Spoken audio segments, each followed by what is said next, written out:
Je suis une merde. Je suis une merde qui n'a jamais été capable de gagner un seul combat. Je suis une merde qui fuit ses responsabilités. Je suis une merde moralisatrice et condescendante. Je suis une merde accro à la pornographie. Je suis une merde perfectionniste qui n'a jamais rien parfait. Je suis une merde qui met sa médiocrité sur le compte d'une décadence globale. Je suis une merde qui met en avant son indépendance pour se faire valoir socialement. Une merde lâche, une merde flasque, ni maigre, ni grosse. Une merde égoïste, une merde branleuse, une merde mauvaise. Je suis une merde. Dimanche dernier, lors de l'appel NoFap, sur le Discord, il y a eu un abonné, qui est quelqu'un que j'aime beaucoup, qui est très intelligent, qui m'a posé une question très intéressante. C'était en référence à ma vidéo sur la Bible dans laquelle j'expliquais le principe de Matthieu. Principe qui est que celui qui a sera dans l'abondance et celui qui n'a rien, eh bien on lui prendra tout ce qu'il a. Et j'expliquais qu'en fait ce principe c'était un vecteur d'espoir pour moi, ça me donnait foi en l'avenir parce que je me disais que en fait le plus difficile c'était le début, c'était d'avoir. Et qu'une fois que je commençais, la croissance allait être exponentielle, qu'il y aurait bien un moment où je serais dans l'abondance. Et donc cet abonné-là, il m'a posé une question très intéressante. Il m'a demandé, mais Mathieu, comment savoir à la base ce qu'on a? Qu'est-ce qu'on fait si on n'a rien? Comment on passe de quelqu'un qui n'a rien à quelqu'un qui a? Comment savoir ce que l'on a? Et j'ai mis du temps à trouver la réponse parce qu'il m'a fallu chercher dans mon passé. Il m'a fallu remonter à l'époque où je n'avais rien. Il n'y avait pas cette chaîne. Je n'avais pas de corps musclé. Je n'avais pas une santé mentale stable. Je n'avais pas d'argent, je n'avais rien. Et donc, j'ai rouvert ce journal qui date de 2018 jusqu'à janvier 2022. Et je suis allé voir les heures les plus sombres, les passages les plus noirs. Et ce journal, il a vraiment une aura spécifique pour moi, une aura particulière. Quand je l'ai ouvert ce matin, j'ai eu des frissons. J'ai lu des choses que je ne pensais pas avoir écrites. Des choses très sombres, que je ne lirai pas dans cette vidéo. Et c'est donc dans ce journal que j'ai trouvé la réponse. La réponse, pour savoir ce qu'on a, c'est d'écrire. En fait, le truc avec le journal, c'est que c'est une habitude souvent sous-cotée, parce que c'est une habitude qui ne montre pas vraiment de résultats, en tout cas pas de manière directe. Lorsque tu médites, eh bien, après une méditation, tu te sens un peu mieux. Et si c'est pas juste après, c'est sur le long terme. Et quand je dis long terme, c'est au bout de 2 semaines, tu vois la différence. Pour ce qui est de la musculation, ça peut prendre plus longtemps, ça peut prendre 3 mois, voire 6 mois. Mais tu vois la différence. Et pour ce qui est du journal, eh bien ça peut prendre des années. Ce n'est que récemment, en rouvrant mon journal, que j'ai compris ça. Et si je n'avais pas écrit ce que j'ai écrit il y a 2 ans, eh bien aujourd'hui, je n'aurais pas eu cette leçon-là. Et donc dans cette vidéo, ce que je veux, c'est te convaincre du pouvoir du journal. Parce que je pense vraiment que le journal, écrire, c'est la compétence la plus importante que tu puisses développer. C'est la compétence qui, après, te permet d'apprendre toutes les autres compétences. Que cela soit parler à des filles, que cela soit le marketing, que cela soit comprendre ta psychologie, que cela soit arrêter une addiction. Tout part de là. Tout part de ce journal. Sans ce journal, il n'y aurait pas Mathieu aujourd'hui. Et le problème avec le journal, c'est que c'est souvent une question d'identité. Il y a beaucoup de gens qui n'ont pas de journaux, tout simplement parce qu'ils pensent que ce n'est pas pour eux, ce n'est pas quelque chose qu'ils feraient. Écrire, ce n'est pas quelque chose qui fait partie de leur identité. Il y a même des gens qui pensent qu'avoir un journal, c'est quelque chose de gay, dans le sens où il n'y a que les filles qui ont un journal intime. Et à cela, je répondrais, lisez Marc Aurèle. Mais un autre argument que j'entends très bien pour le journal, c'est que il n'y a pas vraiment de méthode concrète pour écrire. Tout le monde a sa manière d'écrire. Il n'y a pas vraiment de méthode pour optimiser l'utilisation du journal. C'est quelque chose de très abstrait, un journal. Mais moi, je pense le contraire. Je pense au contraire que écrire dans son journal, cela rend les choses plus concrètes. Laisse-moi t'expliquer. Lorsque tu es au fond du trou, lorsque tu penses que tu n'as plus rien, écrire, c'est la dernière chose que tu veux faire. Pourquoi ? Parce qu'en écrivant sur le fait que tu es au fond du trou, que tu es une merde, eh bien tu vas actualiser la chose. Ce qui se passe quand tu écris dans un journal, et la science l'a montré, c'est qu'en fait tu vas réactiver les émotions dont tu parles dans ton journal. En écrivant, tu réactives. C'est comme si tu avais un flashback. Et donc c'est pour ça qu'il y a pas mal de gens qui n'aiment pas trop écrire dans un journal, parce qu'ils se disent j'ai pas vraiment envie d'affronter ça une deuxième fois. Sauf qu'il y a une différence quand même. Les émotions, elles sont atténuées. En fait, écrire dans un journal, et précisément à propos des choses dont tu n'as pas envie de parler, eh bien ça va externaliser l'émotion et le traumatisme.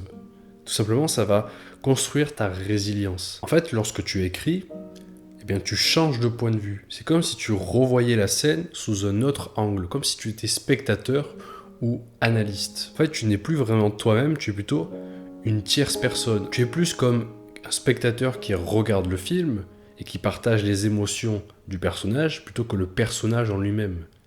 Et ça, c'est clé pour tout ce qui est résilience et addiction. Pourquoi ? Parce qu'en fait, ça va te rendre conscient. Écrire dans un journal, ça m'a rendu conscient à chaque fois que je perdais conscience. Pour faire simple, à chaque fois que je rechutais, eh bien, j'écrivais dans mon journal ce qui s'était passé. J'écrivais que j'avais rechuté, par exemple. Pourquoi ? Parce qu'en fait, quand tu rechutes, dans le cas d'une addiction à la pornographie, bien sûr, la première chose que tu as envie, c'est d'être dans le déni, de te distraire. Pourquoi ? Parce que tu as un sentiment de honte, tu as une sensation désagréable. Et tu penses que cette sensation, tu dois au plus vite l'éteindre. Il ne faut surtout pas faire ça. Pourquoi ? Parce que, en fait, cette sensation de honte, elle est là pour une raison. Elle te signale qu'il y a quelque chose qui ne va pas, que tu dois changer. Sauf qu'aujourd'hui, on ne tolère plus la honte. On préfère se divertir et oublier la honte, la noyer. Et donc, écrire dans un journal, ça va appuyer sur cette sensation de honte et ça va te rendre conscient. Parce que, encore une fois, tu vas externaliser la chose. Tu vas la poser sur papier, devant toi. Et donc, ta rechute, elle doit être concrète. Tu ne dois surtout pas la nier. Dans mon serveur Discord, nous avons un principe fondamental qui est celui de la honte prosociale. Et c'est exactement ça. C'est ne surtout pas nier ce qui s'est passé. Tu dois écrire, enregistrer ce qui vient de se passer. Pourquoi ? Parce qu'encore une fois, le journal te donne conscience. Le journal te rend conscient. Il te fait prêter attention à des détails que tu n'avais pas remarqués dans le moment présent, dans le feu de l'action. Mais ça ne s'arrête pas là. En fait, le journal, ce qu'il crée, c'est de la narration. Écrire, fondamentalement, c'est organiser le chaos. Écrire, c'est soumettre la matière à un système de langage. Fondamentalement, c'est ça, écrire. Et pour revenir à ce que je disais au début de la vidéo, dans la Bible, qu'est-ce qui organise le monde ? Le verbe. C'est le verbe qui organise le monde tel que nous le connaissons jusqu'à aujourd'hui. Dieu n'a pas fait le monde de ses mains. Dieu a créé le monde à partir du verbe. Et ça, c'est fondamental, encore une fois, que tu sois athée ou religieux. Ça ne change rien, parce que ce qu'on retient ici, c'est que l'écriture organise le réel. Il donne un sens à la matière, aux événements, à ta vie. C'est ça le vrai pouvoir du journal. Avec un journal, tu vas pouvoir donner un sens, une direction à ta vie.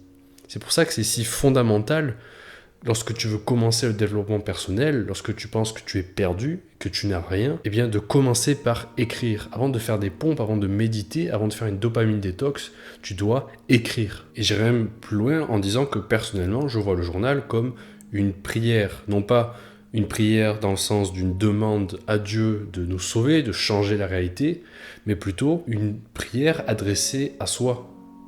À soi comme altérité. Parce que comme je l'ai dit, lorsque tu écris dans un journal, eh bien, tu te crées une altérité. Tu deviens un tiers, un spectateur. Tu deviens spectateur de toi-même. En fait, un journal, c'est un peu comme une thérapie, mais tout seul. Et donc, lorsque tu écris dans ton journal que tu as un problème, eh bien, tu demandes par le journal à ce qu'on résolve ce problème. Et donc en écrivant ton problème dans le journal, ton cerveau va automatiquement se mettre à fonctionner et à chercher une solution. Maintenant, tout ça c'est bien beau, mais reste que la question est toujours la même. Qu'est-ce que j'écris dans mon journal? Comment est-ce qu'on commence son journal? Eh bien la réponse, elle est simple.